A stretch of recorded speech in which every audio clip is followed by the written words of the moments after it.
Assalamualaikum, halo bro, ketemu lagi di channel Tukura TV. Hari ini saya akan sedikit berbagi ya mengenai cara kalibrasi elektronik fuel meter. Jadi yang pakai handle ini ya, jadi ada yang kotakan, sifatnya ada yang kotakan, ada yang langsung dinempel di handle gini.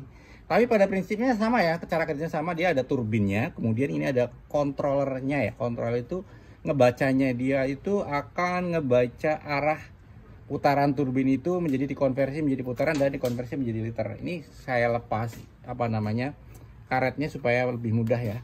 Karena tadi sempat kalau misalnya nyangkut, ini harus dicek dari sini, ini buka bawahnya, ini dilepas, ini baru dikotek ketahuan tuh turbinnya untuk ya, buka turbinnya. Corongnya dilepas, nanti turbinnya mudah ketahuan dia macet apa enggak. Nah, ini kalau macet bisa di situ. Nah, ini juga ada baterainya. Jadi cara membuka baterainya ini dilepas 4 ini, kemudian ini ada baterainya 2 kali A3 ya, AAA ya, A3 ya. Ini katanya sih setahun dia habisnya, atau bahkan kalau standar bisa 2 tahun, tapi sebaiknya setahun sekali minimal diganti. Atau kalau udah minimal sudah kedip-kedip, sudah ada tanda habis baterainya, diganti. Oke. Nah, pertama ini kayak kita sudah cek ya, ini menunjukkan 10,294 liter, ini totalnya 20 liter. Nah, yang atas ini adalah liter pemakaian pada sekali reset. Nah, yang bawah ini total akumulasi ya. Ini K24, seri K24 yang terbaru, jadi ada 3 tombol. Jadi total, calibrate sama display. Karena saya cari-cari di YouTube itu sangat jarang ya, malah kan bahkan belum nemu saya yang 3 tombol ini. Cara kalibrasinya. Ini udah saya tes ya. Caranya ini tadi kita pakai literan, ini ada 10 liter kedikit 10,2. Dan ini menunjukkan 10,294 juga. Kira-kira memang agak sulit cara ngepasinya ya. Nah, pertama saya akan tunjukin gimana cara ngeresetnya. Pertama, cara untuk ngereset atas ini adalah gampang, tinggal tekan display aja. Maka dia akan ngereset yang bagian atas ya, satu sesi. Tapi untuk akumulasinya ini kan nggak kereset ya, kalau nggak kereset. Nah, untuk mereset akumulasi ini, maka pertama adalah displaynya ini benar kita nolkan dulu. Kita udah nolkan tadi ya. Kemudian kita pencet total. Nah, ini total kan. Kemudian kita pencet calibrate, ini agak lama sampai yang bawah itu berkedip ya. Nah, oke. Baru kita pencet lagi sekali lagi untuk menjadi 0. Seperti itu ya.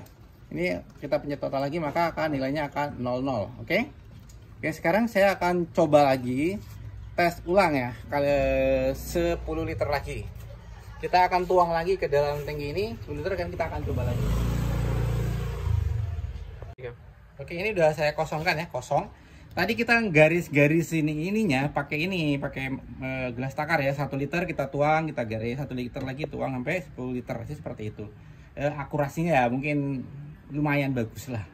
Kurang lebih seperti itu caranya. Nah, ini sekarang posisi 0 kita akan tuang lagi ya. Kita akan coba lagi. Nah, kalau di versi yang baru ini dia ada yang namanya flow rate ya. Kalau kita mau nampilkan flow rate-nya, kita tekan yang ini. Nanti akan tulisannya flow rate ya. Flow rate-nya kita akan nampil. Oke. Kita coba sekalian flow rate-nya dan sekalian ini kita akan coba sekitar berapa detik ya. Tuh, 2, 3. Nah, itu. Nah, bawah itu kelihatan menunjukkan flow rate ya. 7 liter. Nah, tuh, flow rate. Nah, ini kita bisa cek display lagi. Nah, totalnya sekarang itu menunjukkan total dan flow rate. Nah, bisa. Ini udah 5,8. Kita akan coba sampai dia di 10 liter. 8. Kita akan stopkan. 9. 10. Loh, ini 10 lebih dikit. Lebih dikit ya. Ini 10,166, mendekatin akurat ya. Ini paling 10,1 juga, sedikit banget lebihnya, dan ini sudah tepat misalnya seperti itu.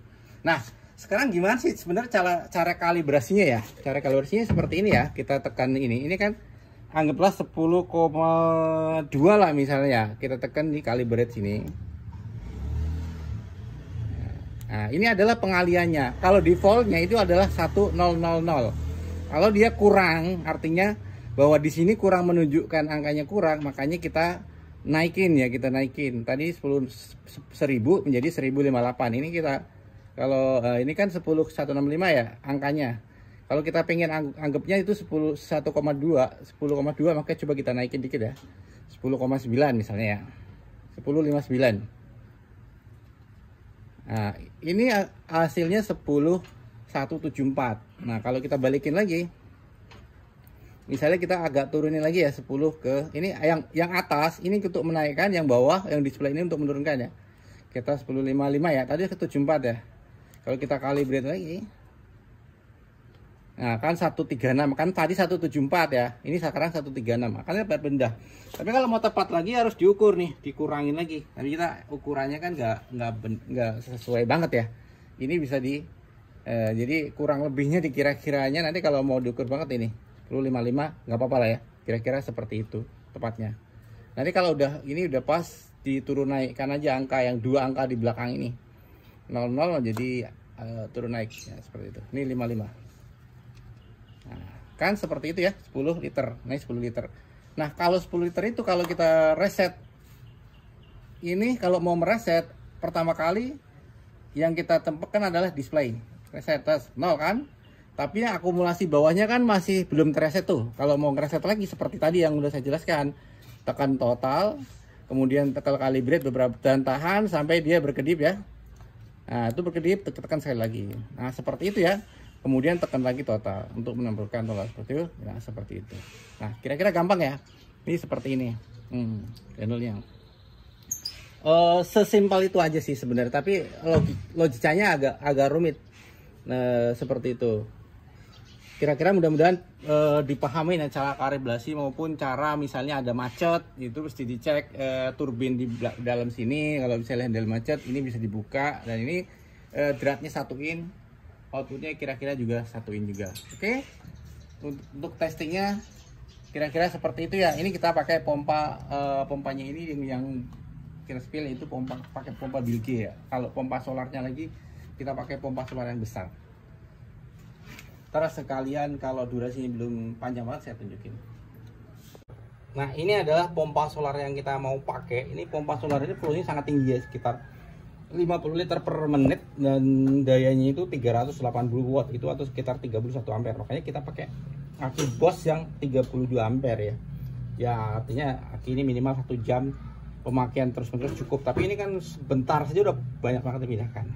Nah, seperti itu nanti pakai selang satuin yang model kawat ini untuk pemindahan bahan bakar solar. Oke, terima kasih sudah menyimak video sharing singkat ini. Mudah-mudahan memberikan manfaat dan